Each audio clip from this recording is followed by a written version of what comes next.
Assalamualaikum warahmatullahi wabarakatuh. Di video berikut ini saya akan mempresentasikan materi tentang iman kepada hari akhir atau hari kiamat. Saya mewakili dari kelompok saya untuk mempresentasikan, yaitu terdiri dari Anissa Fajrianti, kemudian saya sendiri Muhammad Farhan Syah Ramadan, kemudian Putri Devina, dan yang terakhir Jasa Anindita Yuwana. Baik, saya akan mulai. Pengertian iman kepada hari akhir. Saya akan baca surah Al-Qari'ah. Bismillahirrahmanirrahim. Al-Qari'ah, Mal-Qari'ah, wa ma adraka mal-Qari'ah, Yawma yakunun nasu khalfarasil mabsus, wa takunul jibalu khalihni manfus. Artinya, hari kiamat. Apakah hari kiamat itu? Tahukah kamu apakah hari kiamat itu? Pada hari itu, manusia seperti anak-anak yang bertebaran, dan gunung-gunung seperti bulu yang berhambur-hamburkan. Quran surah Al-Qari'ah ayat 1-5. Menurut bahasa, hari kiamat berarti hari kebangkitan atau hari kehancuran. Dan menurut istilah, iman pada hari akhir atau hari kiamat ialah meyakini dengan sepenuh hati bahwa dunia ini akan hancur, binasa, dan berganti dengan kehidupan akhirat yang kekal dan abadi sebagai tempat pembalasan amal perbuatan manusia di dunia, kemudian dipersiapkan bekal sebanyak-banyaknya untuk kebahagiaan hidup di akhirat tersebut. Kemudian fungsi beriman kepada hari akhir. Yang pertama, sebagai pemeliharaan diri, manusia harus selalu selektif dalam berbuat, bertindak, dan beramal. Yang kedua, pemacu semangat, supaya kita ini disiplin dan bertanggung jawab untuk menaati perintah-perintah Allah Subhanahu wa taala. Yang ketiga, penunjang kehidupan agar kehidupan kita lebih tentram dan tenang. Yang keempat, sebagai penyadapan bagi manusia lupa diri dan tenggelam dalam kesenangan duniawi. Yang terakhir, kelima, sebagai perwujudan agar akhlakul karimah dan menghilangkan sifat buruk dari kita semua. Inilah fungsi dari beriman kepada hari akhir. Kemudian hikmah beriman kepada hari akhir. Pertama, manusia hendaknya senantiasa menabung amal soleh sebagai bekal untuk kehidupan di akhirat. Jadi selama kita hidup di dunia ini, kita harus selalu menabung, mempersiapkan amal soleh kita agar kita memiliki bekal di dunia akhirat nanti. Kemudian kedua, manusia tidak boleh berlaku semena-mena selama hidup di dunia. Nah, jadi ingat, kita hidup di dunia ini tentu ada aturan-aturan yang mengatur hidup kita. Kita tidak bisa melakukan semuanya semena-mena kita, sesuka-suka kita, sebebas-bebasnya, tidak bisa. Semuanya telah diaturkan, dan di agama kita pun telah mengaturkan hal apa yang dalam dunia kehidupan kita di bumi ini. Kemudian setiap perbuatan manusia akan mendapatkan balasan setimpal.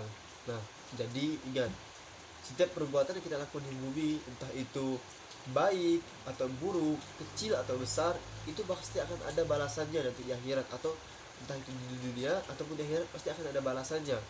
Entah balasannya seperti apa, tapi yang pasti setimpal dengan apa kita perbuat, maupun itu baik ataupun buruk.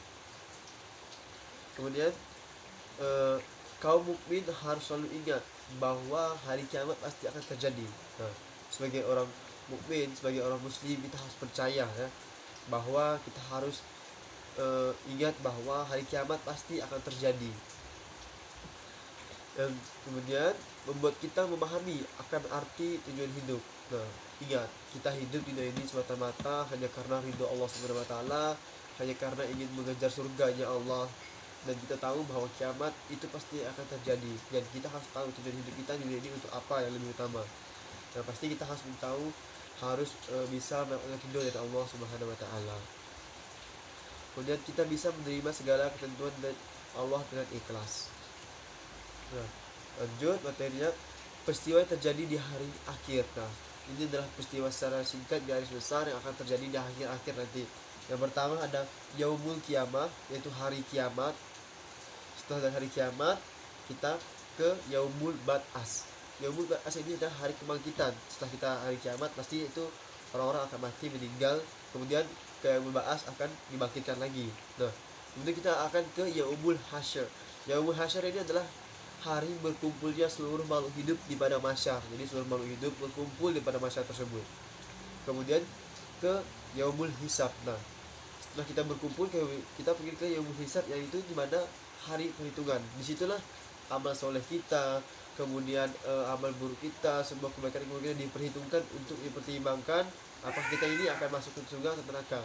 Nah, setelah itu kita ke Yaumul Mizan, yaitu hari penimbangan, di mana kita akan ditimbangkan amal soleh kita, amal buruk kita akan ditimbangkan apakah kita akan di surga atau di neraka.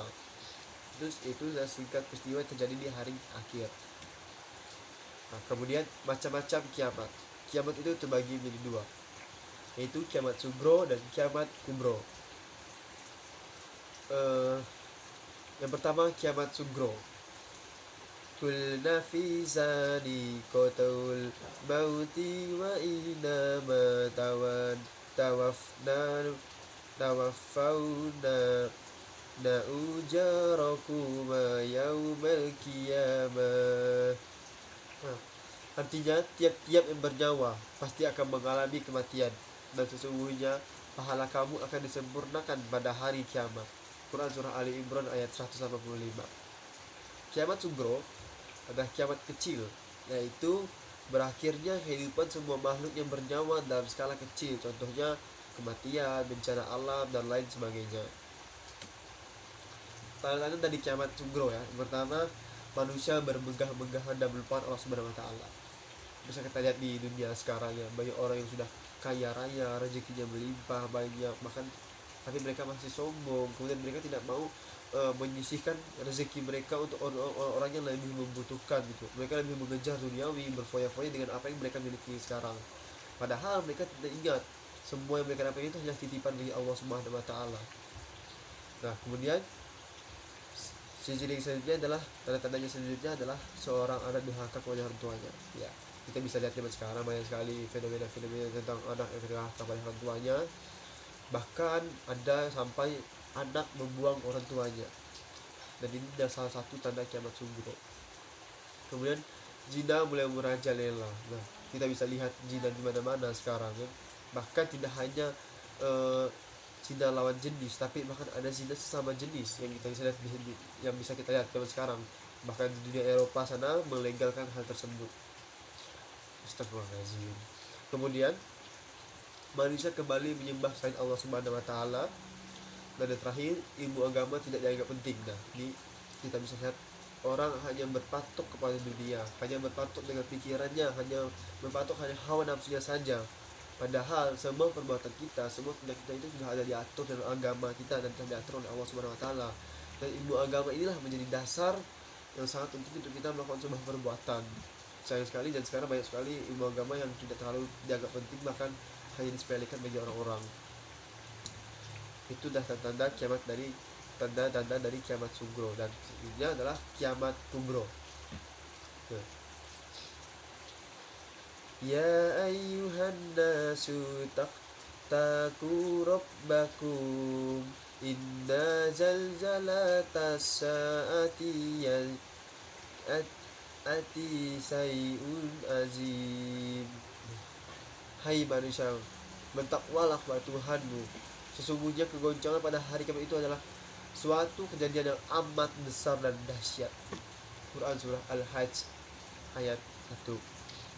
Kiamat kubro atau kiamat sebesar karena pada saat itu dengan kudrat dan iradatnya alam semesta beserta isinya akan hancur sebesar-besarnya dan sebinasa-binasanya.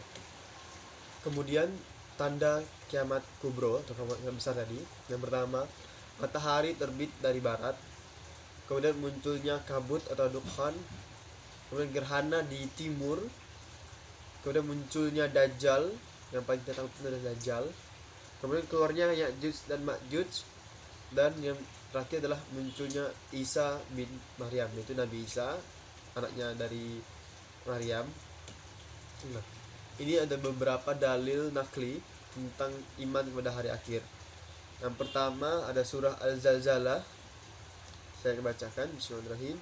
Iza zulzilatil ardu zilzalaha wa akhrajatil ardu asqalaha. Artinya, apabila bumi digoncangkan dengan goncangan yang amat dahsyat dan bumi telah mengeluarkan beban berat yang dikandungnya. Quran surah Al-Zalzalah ayat 1 dan 2. Kemudian ada surah Al-Waqiah. Saya bacakan dari Al-Quran, sedikit kurang jelas. Bismillahirrahmanirrahim. Iza waqahatil waqiah laisa li wa atiha kaziba kafidatur rafi'ah iza rujatil ardu raj'a wa busatil jibalu bassa fakanat maba'am bassa. Artinya, apabila terjadinya kiamat itu tidak bisa disangka kejadian itu merendahkan satu golongan dan meninggikan golongan yang lain. Apabila bumi digoncangkan sedahsyat-dahsyatnya dan gunung dihancurkan sehancur-hancurnya, maka jadilah dia debu yang bertebaran. Quran surah Al-Waqiah ayat 1 sampai 6. Kemudian dalil selanjutnya itu surah Al-Qiyamah. Saya akan bacakan di Al-Quran juga ayat 6 sampai 10. Bismillahirrahmanirrahim. Yas'alu ayana yaumul qiyamah fa iza barikal basa wa kasafal kamar wa jumi asyi syamsu wa kamar yaqalu insanu yawma izin ainal mafar. Artinya, dia bertanya, kapankah hari kiamat itu? Maka apabila mata terbelalak ketakutan dan bulan pun telah bilang cahayanya, lalu matahari dan bulan dikumpulkan, pada hari itu manusia berkata, kemana tempat lari? Itu arti dari surah Al-Qiyamah 6-10. Kemudian saya ada surah Al-Araf, saya akan bacakan artinya. Mereka menanyakan kepadamu tentang kiamat, bilakah terjadinya? Katakanlah, sungguh pengetahuan tentang itu adalah pada sisi Tuhanku. Tidak seorang pun yang dapat menjelaskan waktu kedatangannya selain Dia. Itu adalah arti dari surah Al-Araf. Dari surah ini kita bisa ketahui bahwa tidak ada seorang satu pun manusia yang tahu kapan hanya terjadi kiamat. Tapi kita hanya bisa melihat tanda-tandanya, dan yang bisa menentukan hari kiamat hanyalah Allah Subhanahu wa taala. Kemudian sikap cermin pada hari kiamat. Yang pertama, menuntut ilmu dengan sungguh-sungguh, tidak larut dengan kehidupan duniawi, senantiasa berhati-hati dalam menjalani kehidupan di dunia, selalu berhusnuzon, melakukan segala pekerjaan yang positif dengan hati riang dan ikhlas, memperbanyak pertemanan yang positif, menghormati dan menjunjung tinggi martabat orang tua, yakin bahwa sekecil apapun perbuatan pasti ada balasannya, menjalankan perintah dan menjauhi larangan Allah Subhanahu wa taala, tidak ragu untuk menolong orang. Insyaallah sikap yang dicerminkan di hari kiamat ini bisa mengantarkan kita kepada surganya. Baik, sekian penyampaian dari saya. Semoga materi yang saya sampaikan bisa bermanfaat bagi semua, dan kita bisa mendekatkan kepada Allah Subhanahu wa taala lagi, bisa menyiapkan amal soleh kita, bahwa betapa seramnya siksa api neraka, kemudian betapa mengerikannya hari kiamat. Nah, semoga kita semua dapat berkumpul di surganya kepada Allah Subhanahu wa taala. Amin ya rabbal alamin. Sekian, jika ada kesalahan dari saya mewakili kelompok saya. Jika penyampaian saya ada yang kurang atau kurang jelas, saya mohon maaf. Atas perhatiannya saya ucapkan terima kasih. Assalamualaikum warahmatullahi wabarakatuh.